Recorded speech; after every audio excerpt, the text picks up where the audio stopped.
그래서 이 사람을 이렇게 사람들의 영적인 치료자를 만들어 주십시오. 그러면 저 사람은 많은 사람을 살리게 돼 있는 선생의 사주입니다.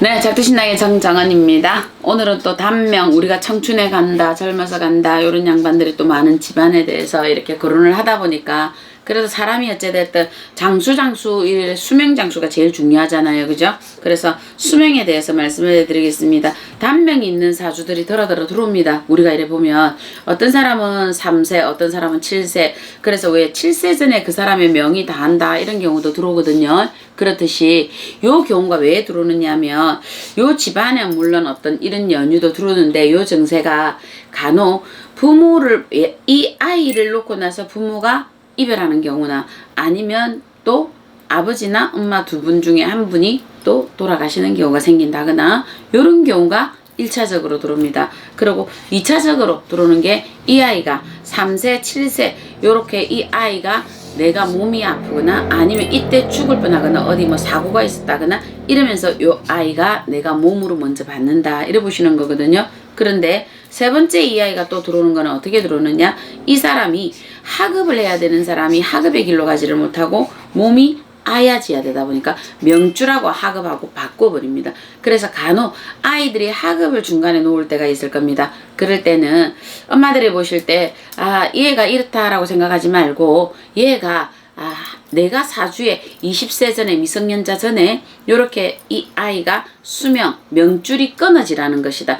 우리가 미성년자 중에 아이가 이렇게 만약에 명이 다해서 간다, 이거는 부모의 잘못이다, 부모의 업이다, 그런 얘기를 옛날 어른들이 하셨잖아요. 그죠? 그래서 내 아이가 요럴 경우에는 이 아이가 명과 학업을 바꾼다 이래 보시면 돼요. 그래서 그래도 차라리 학업이 지금 잠시 끊어져도 명을 이어가는 게 낫지 않느냐 이래 보셨거든요. 학업이야 잠시 쉬었다가 이어가면 되는 거잖아요. 그래서 요때 학업과 명주를 바꾸는 아이들이 나옵니다. 요게 이 아이들의 청춘, 우리가 젊어서 가는 단명의 볼을 벗어낸다 이래 보거든요.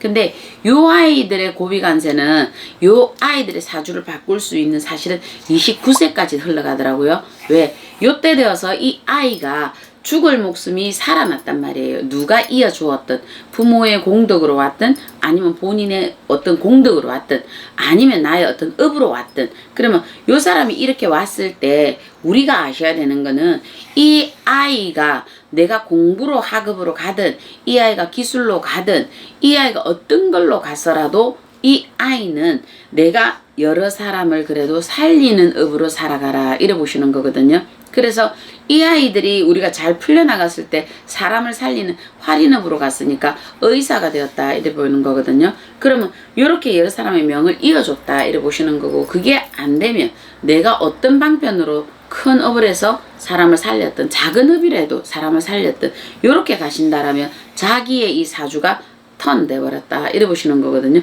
그러면 요 아이는 29세 30세 여기에서 사주가 다시 한번 바뀐다 이래 보시면 되거든요. 다시 한번 바뀌어서 이 아이가 자기 사주를 살아갑니다. 그러면 요때 바뀐 자기의 직업이 적어도 30년 40년은 살아가진다 이래 보거든요. 그래서 적어도 요 아이들이 만들어가는 요 때는 내가 학교를 잘 가라 못 가라가 아니라, 이 아이가 전문적으로 엄마들이 보셨을 때 우리 아이는 예체능계 쪽으로 잘 나오는 것 같아, 아니면 우리 아이는 내가 볼 때는 이렇게 말 잘하고 글 잘하는 것 같아, 그러면 내가 우리 아이는 이런 식으로 공부를 해서 이 아이는 이렇게 가야 되겠다. 그래서 이 아이의 어떤 직업관을 만들어 줄 때 요 아이를 29세 요때 되어서 턴을 시켜보시는 거는 어떨까라고 보시면 될 것 같거든요. 보통 29세 30대 되면 요때 돼서 턴이 생기거든요. 요래 되면 자기가 자기의 업으로 갈 수 있는 어떤 이런 것들이 나온다. 그래서 이런 아이들은 사실은 평범한 사주들이 못 된다 이래 보시거든요. 이런 아이들은 선대의 조상의 숙제와 자기의 숙제를 같이 맞물려 있는 상태들의 아이들이 좀 옵니다. 이런 아이들이요. 그래서 요 아이들이 보면, 그래서 우리가 종교를 가지는 아이들, 또 이런 사람들이 또 만신집에 이렇게 내왕을 하시는 분들, 아니면 절에 가셔서 한평생을 정말 부처님의 법을 받아서 살아가시는 분들도 계시거든요. 요 분들이 다른 사람하고는 사주가 좀 많이 틀립니다. 틀리기 때문에 생각들도 다른 사람하고는 좀 많이 틀리는 사람들이 좀 많거든요. 그런데 요거는 지금은 이제 세월이 요만큼 오셨으니까 오히려 요런 자손들이 있을 때에는 엄마가 죽을 뻔한 자손을 내가 강물에서 건져놨다 생각을 하시고 요 아이에게 전문적인 어떤 지식을 갖고 살아갈 수 있도록 기술을 가지든 뭘 가지든 전문적으로 일단 하나 세기를 딱 박아보시면 어떻겠습니까? 근데 이왕이면 이렇게 가는 아이들은 저는 예체능계 쪽으로 좀 풀어보면 어떻겠습니까? 하거든요. 요 아이들이 뭐 그림이 되었든 아니면 이 아이들이 음악이 되었든 아니면 작가가 되었든 아니면 뭐 이 아이들이 저 뭐 작사가 되었든 어떤 부분이든 나는 이 아이들이 글로 풀어가든 음악으로 풀어가든 그림으로 풀어가든 이렇게 해서 그들의 마음을 치유하는 존재가 되었으면 좋겠다. 어차피 이들은 죽을 목숨을 이어왔기 때문에 그들은 다른 사람과 생각이 폭이 다르다 했잖아요. 그러면 다른 사람을 치유할 수 있는 그 능력을 가지고 있습니다. 그런데 이 사람들이 만약 요 머리를 쓰지 않고 이 사람들이 몸으로 세상을 살아간다라면 이 사람들이 힘들어집니다. 그래서 제가 요거는 이 사람들 보고 예술 요런 계통 쪽으로 풀어가 보시는 게 어떻겠습니까? 그래서 이런 사람들을 보고 힐러들 이렇게 표현을 하거든요. 치유자들, 치료자들 이렇게 표현을 하십니다. 그들에게 길은 요렇게 놓아주는 게 제일 맞다. 그래서 남도 살리고 그름으로 해서 나의 명도 이어간다라고 보거든요. 뭐 서양에서는 그런 사람들 보고 그렇게 표현하지만 우리나라에서는 또 이런 사람들 보고 제자들 이런 몫으로 밀고 가는데 저는 그쪽은 아닌 것 같습니다. 그건 아니고 요 사람들에게 차라리 요렇게 될 때는 요런 공부들을 시켜보세요. 시켜보면 요 사람들은 충분히 남을 치유할 수 있는 치유자의 능력을 가지고 있는 요런 존재들입니다. 간혹 요런 사람들이 또 전생을 이렇게 공부해서 이런 공부하시는 사람도 있어요. 체면요법 같은 거 뭐 이런 거 하시는 분들도 계시고요. 그러니까 요런 식으로 공부의 방향을 틀어주면 이 사람들이 손으로 쓰는 게 아니라 브레인, 머리를 쓰기 때문에 또 다른 어떤 그게 되겠죠. 우리 그렇게 보니까 우리 신도 중에 제일 아까운 사람이 저 앞에 앉아 있네요. 그죠?